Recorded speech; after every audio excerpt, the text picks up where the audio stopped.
Hello and welcome to The Big Picture. For a number of years after the ghastly 1984 Sikh riots, Delhi had been a relatively safe place free from communal tensions.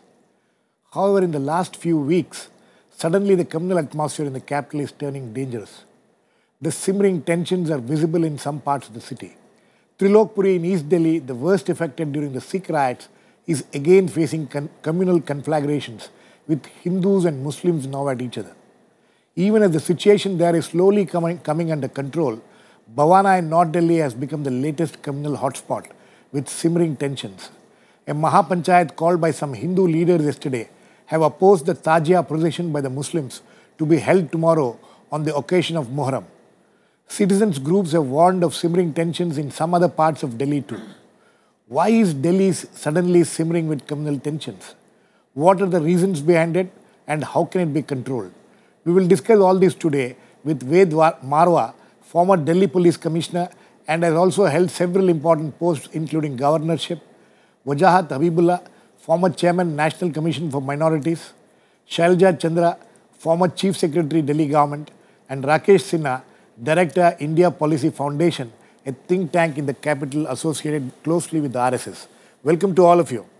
Mr. Marwah, what is happening in the last few weeks in Delhi is clearly related to some religious festival or the other. You think that this is something which we have not seen for several years in the past. Why is it happening now? You know, first of all, it is not true that after 1984 there were no communal riots. There have been a number of riots in Delhi. But it has not taken the kind of seriousness with no, there have been more serious riots than what have taken place now.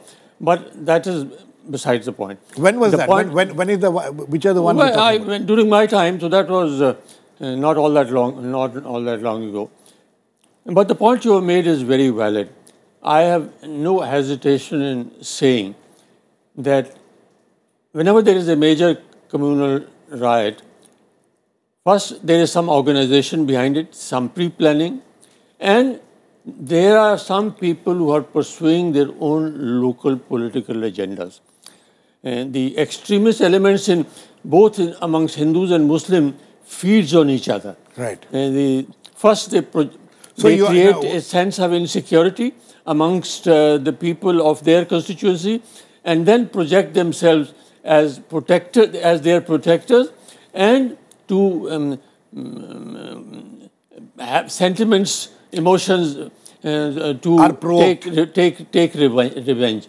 So this is. So are you trying? So you're trying very clear. You're saying very clearly that no communal tensions and no communal problems happen spontaneously. Yeah, any major one. Minor one can take place here and there. But if there is of any magnitude, a riot, communal riot, there is pre-planning and there are organizations and political agendas behind it. The political agendas needn't be at the central level. There are local political leaders who nourish their own support base. Pursue their own agenda. And nourish their own support base by encouraging these riots. Right. Okay. Rakesh Sinha, do you consider what is happening, the kind of tensions which we are witnessing in Delhi as serious? And do you think that there is any organized attempt to create these tensions? Firstly, I would like to make an observation of my previous panelists. Mr. Ved Marwah. None of us visited the Ved Marwah, yeah. Yes. None of us has visited in the area where riots has taken place. Our perception is based on the newspaper reportings. So I would like that none of us should make our observation which will help the writers to create an organized violence, because we should not come to the conclusion that some organizations are behind such riots. These are the localized phenomena, and I don't consider that it is spreading all over the Delhi. And localized phenomena has been controlled by the Delhi police, already controlled by the police when riots takes place. It takes 2 and 3 days to control the people, because the hooligans are involved. And I think in the colonial period, we see the religious procession, music, these are the factors for the riots. Same things are perpetuating in the after the independence of the country. It is very unfortunate. We have seen in Jamshedpur in Bihar in 1970s, the real region of the riots was the religious procession. But there's no riots after that. So I think that if the police acts promptly and takes the action on the hooligans elements and have the intelligence report, these things can be stopped. Mr. Sinha? And second thing, what is more important, we are in a society where many religions are there. So we should be accommodative. If there is there is adhan from mosque and there is a Hindu religious procession, both communities should be accommodative. In Trilokpuri particularly, you see, most of the populations are the workers, mainly workers, the daily wage earners, and they can be provoked by any kind of elements. And here the real reason of the rise is when there was a Hindu festival, Diwali and the Durga Puja, and there was an objection by the people from the mosque that these should be some distance from here. That was the reaction of the riot. That was the reaction. Reports. And I think Mr. Sinha, you're also relying on newspaper reports. Stopped. You're also relying on newspaper reports. You earlier said we should not rely on newspaper reports. Anyway, my question is this. Mahapanchayat, which was held in Bhavana yesterday, some Hindu leaders have organized that Mahapanchayat. Do you think that Mahapanchayat was necessary?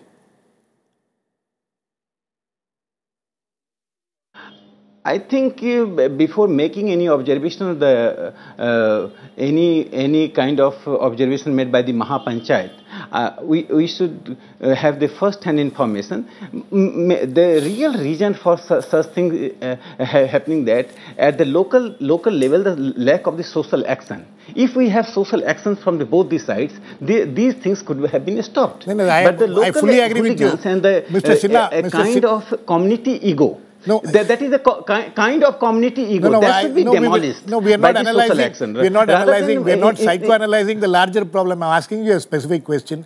You think these kind of Mahapanchayats will go any way in creating communal,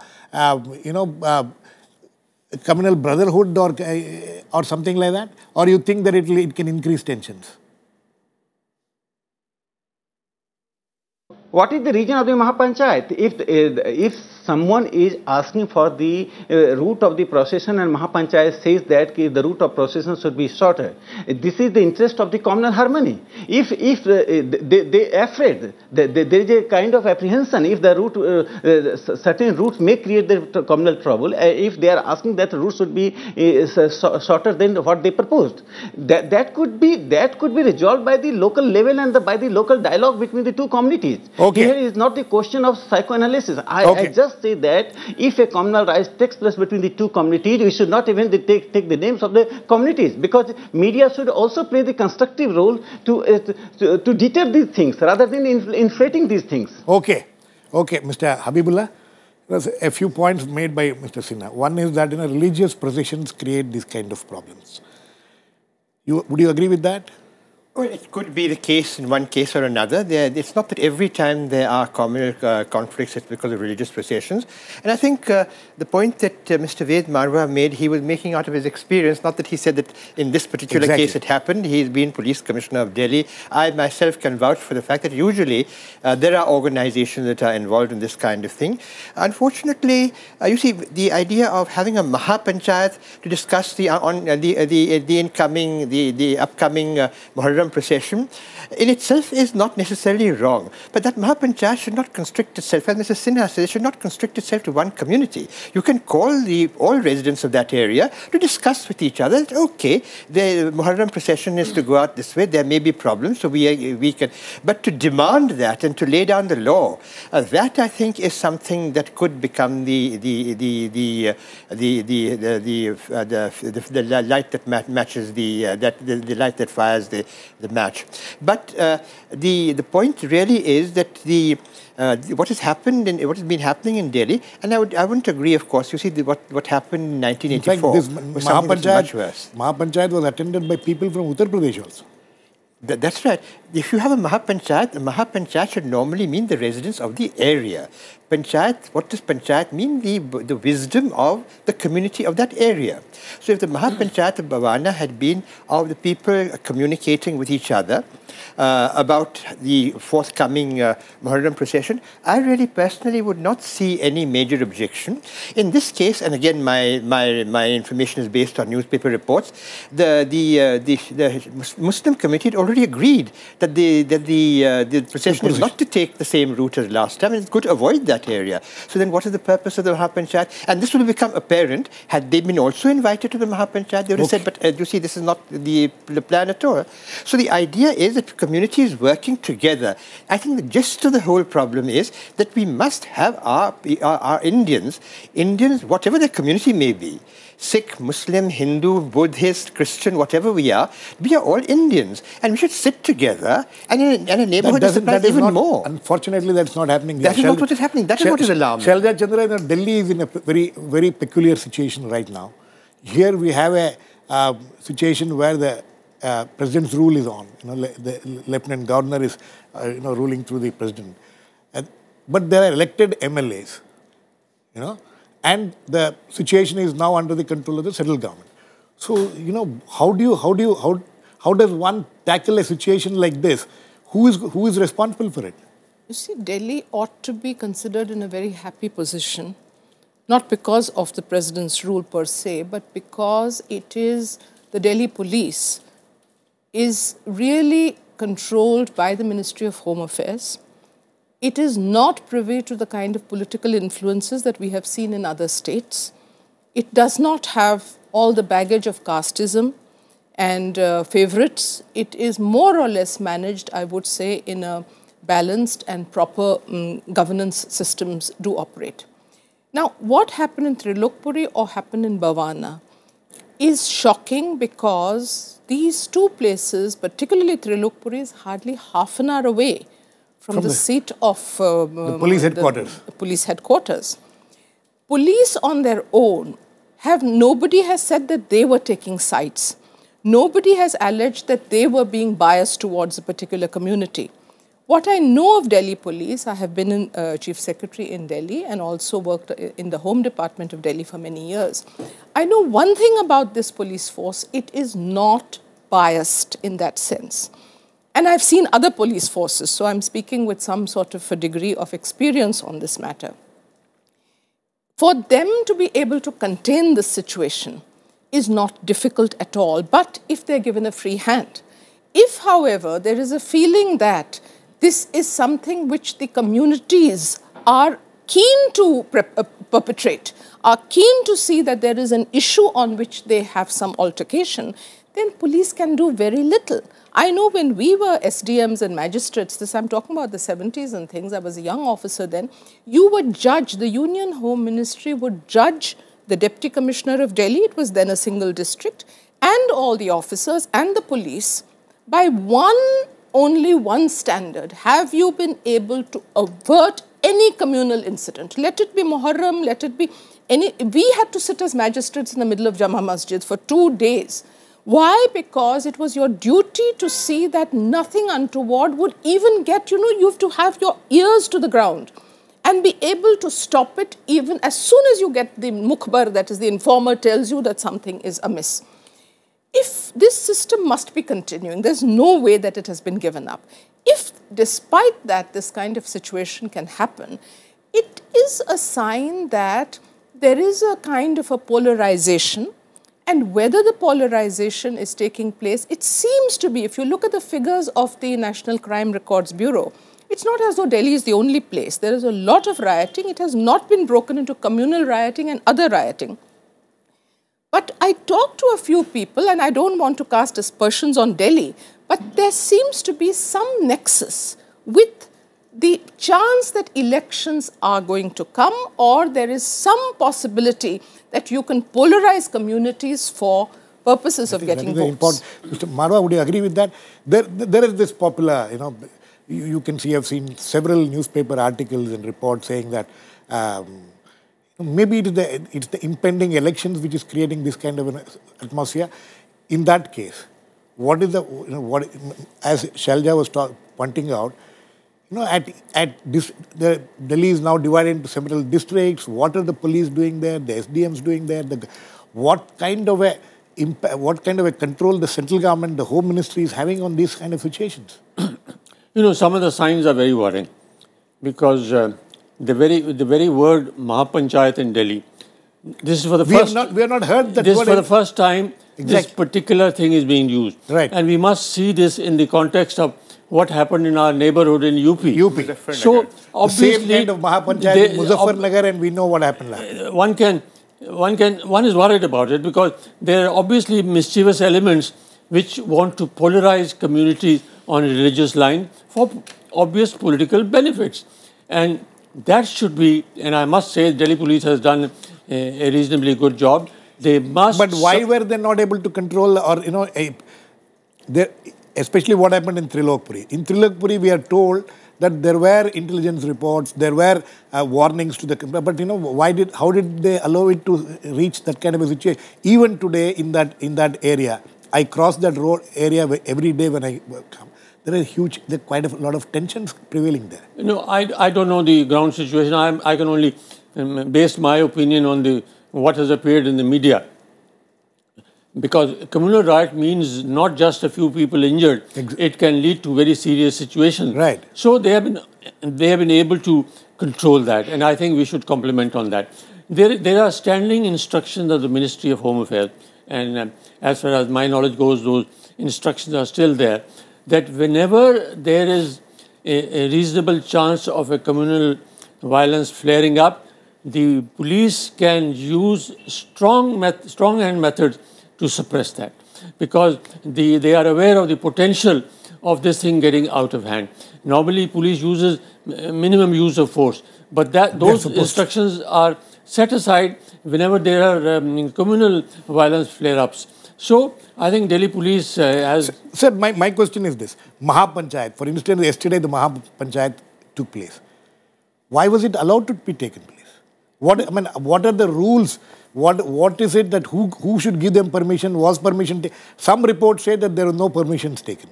If the permissions were not taken, how was it that it was held, and how could the police not stop it or the authorities not stop that kind of a meeting? It entirely depends on the assessment of the Delhi police whether a particular event will lead to violence or not, and depending on the inputs from various intelligence agencies.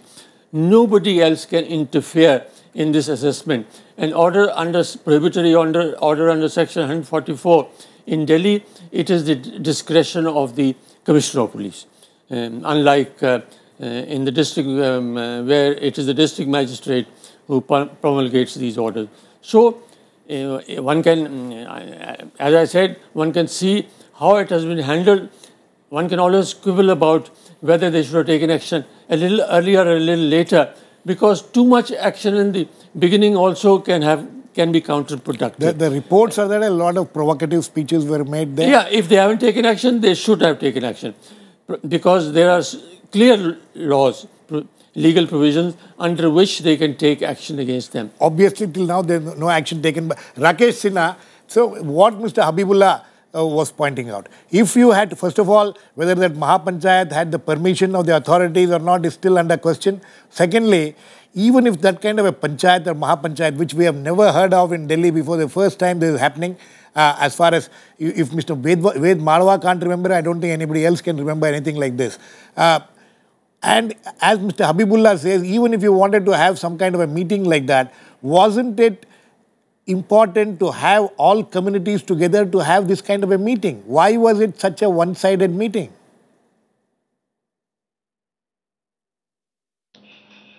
I think in villages, in Delhi's villages, there is a tradition of Mahapanchayat, and they take place occasionally.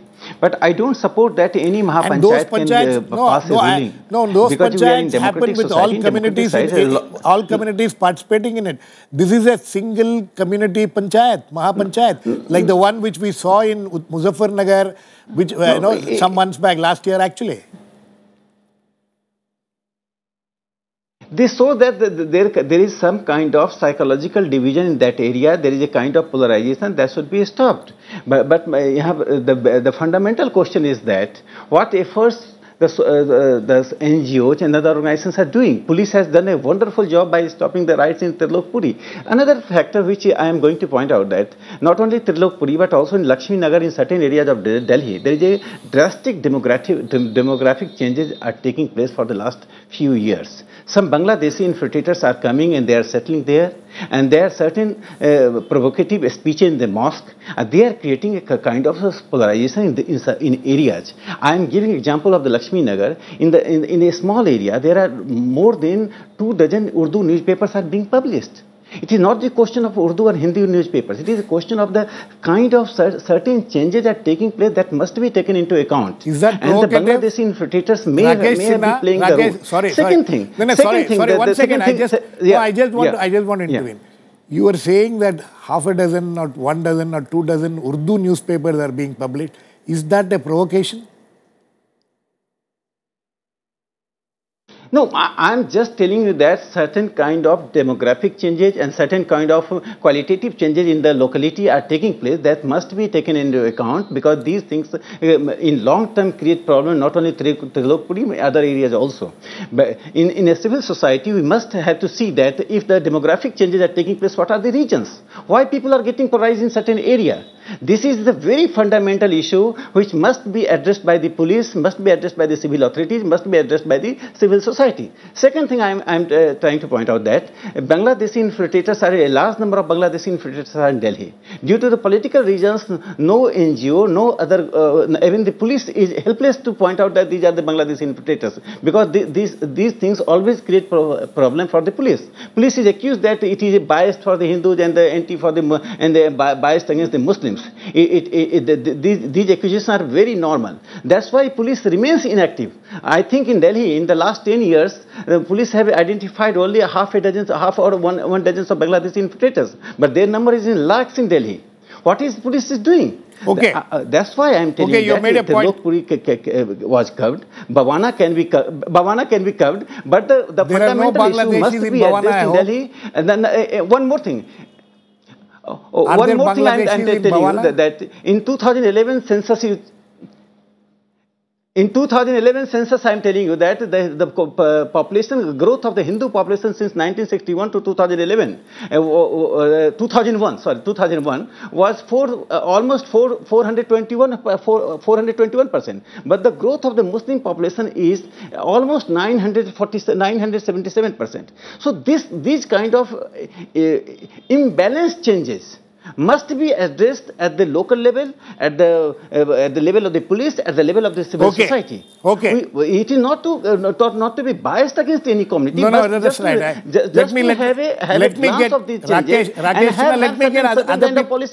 Let me get other people's reaction to what you have said. Mr. Habibbulah, what he is saying, 2 things he is saying. One is about the demographic changes which are happening. People should take note. Okay, take note and do what? How? Okay, you were chairman of the National Commission for Minorities. How do you approach these issues? But demographic changes in Delhi are going to take place because Delhi is a city where people from all over the country migrate, come and work, settle, sometimes go back, sometimes not go back. I mean, that's a characteristic of the city. And characteristic of any city, I suppose. Sorry? Characteristic of any city. Of any city, but particularly of Delhi. Right. I think that in Delhi, the original residents of Delhi are a small minority. Most of the people in Delhi are people who've come from elsewhere and settled over here and are pursuing their future. I mean, what are you supposed to take note of? And the point is that what is to be taken note of is that as people come and settle, as they come and live, an effort must be made to integrate them into society. That is what needs to be done. I don't think that it is borne out that there's a huge number of Bangladeshis who've come and settled here. And because in Timarpur, I don't think that any evidence will show that in Bhavana there are a large number of Bangladeshis who've come and settled. I don't know whether he's trying to make a point that Bangladeshis are the reason behind it. You see, because in Trilokpuri, I don't think even if Bangladeshis are larger than they should be, they will be a very small section of the Muslim population of Delhi. And therefore, it's not difficult difficult to handle. So I think that issue should be kept aside, and to draw in the question of the growth rate of the different communities in India, and that is leading to this problem in Delhi, I think that is a bit far-fetched. I think my co-panelists would agree that I don't think that is quite the reason. No, the point that I wanted to make was that yes, Delhi is a growing city. There are going to be demographic changes as we go along in Delhi. In certain areas, there may be some majority and some minority. The question is, and there I would agree with Mr. Sinha, if the demographic change is taking place because some foreigners are coming and settling there, something needs to be done. But demographic change is taking place in the way of more Indian citizens coming to live in this city. This is the problem. I mean, in Bombay, for example, we saw what happened. You can't do that. Indians from anywhere in India have a right to live anywhere they like in India. Absolutely. Shailaja, how do you look at this? What about the arguments made by Mr. Sinha? That he says that these are things which needs to be taken care of. How do you take care as an administration? Do you keep track of these kind of demographic changes? And how do you tackle this, even if you come to know that these kind of demographic changes are happening? Demographic changes have to be certainly contended with, but a lot of it is in migration. 600,000 people come into Delhi and settle every year. And it is certainly... 6 lakhs of people. Yes, 6 lakhs of people come and settle in Delhi. And of course, then their progeny and other people join them from time to time. Everybody knows that every political party would like to woo them. Exactly. Because they are prospective votes, regardless of community, regardless of religion. And that is how unauthorized colonies come up, and unauthorized colonies are given pride of place even over taxpayers, honest, because they are a very, and this is not because police don't know or administration doesn't know. Absolutely not. The political party, the politicians force you people to authorized or unauthorized colonies. That is, I mean, I'm just getting into a political angle. But to come back to the point... No, that political angle is the most important thing. It is. Now, as far as Bangladeshis are concerned, certainly if they are not citizens of this country and they are permeating into and using our resources and becoming citizens by hook and by crook and using up our services and what is meant for us, something has to be done. But the way to tackle it is completely different. You cannot really make that the case in point for any kind of inflagration between communities, number one. And as Wajahat said very rightly, they are not dotted all over Trilokpuri and Bhawana in any case. As far as inflammatory newspapers are concerned, whether in Urdu or in any other language, I know that as young officers, I used to wonder what is going on, but I came from Maharashtra. And I found all my colleagues sitting with Urdu newspapers and red circling all the inflammatory portions. These used to be sent to the Deputy Commissioner, who would then see that the publisher was hauled up. Exactly. Now, these are very elementary, basic things. You cannot ignore them. Administrative things which maybe it's getting ignored nowadays, or maybe even even if it is not getting ignored, it is not being taken. How many people know Urdu? Now, how many people know? But I think the point is to be taken note of that this kind of simmering is going on. There is a feeling that, oh, these people are growing in numbers, we are going down in numbers. This kind of a canard, if it is spread, then we cease to think as Indians. Then you... Mr. Marwah, the important point, finally, we're running out of time. So the issue is, you are very clear in your mind that it is politics which is playing this kind of a role. It is not just the administration's incapacity or inability. Yeah, I entirely endorse that view. You see, we have to make a distinction between what Shailaja has said, between the legal migrants and the illegal migrants. Right. But the problem should not be connected to communal violence. Communal violence. Every city in the world, major mega city, whether it is New York or London, has this problem of illegal migrants. That has to be tackled. But to justify polarization of communities on religious lines is, I think, entirely wrong. Okay, sir. And can create very serious consequences. Mr. Rakesh Sinha, very quick last words to you. You don't think that there is a political reason behind what is happening? In the present context, I don't see any political reason, but two things I have to here mention. Very quickly. First thing is that the Bangladeshis are in Trilokpuri. You cannot rule out that they are not there. Okay. Second thing is that in any pocket where Muslims dominate, they just make a rule that no other religious functions should take place near about that. Okay. This mentality must be wiped out from their mind. That can be done by a constructive dialogue between Hindus and Muslims. Okay, I think on that note we need to end. I mean, the conclusion of Mr. Sinha that wherever Muslims are there, other religions can't hold festival.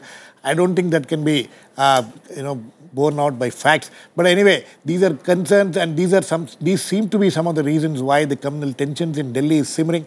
We hope that it won't lead to any serious situation, and hope that the government will take serious steps to control this. Thanks to all my guests, Mr. Rakesh Sinha, Ved Marwah, Shailaja, Chandra, and Wajahat Habibbulah. Please keep watching. We'll come back with another issue in Big Picture same time tomorrow.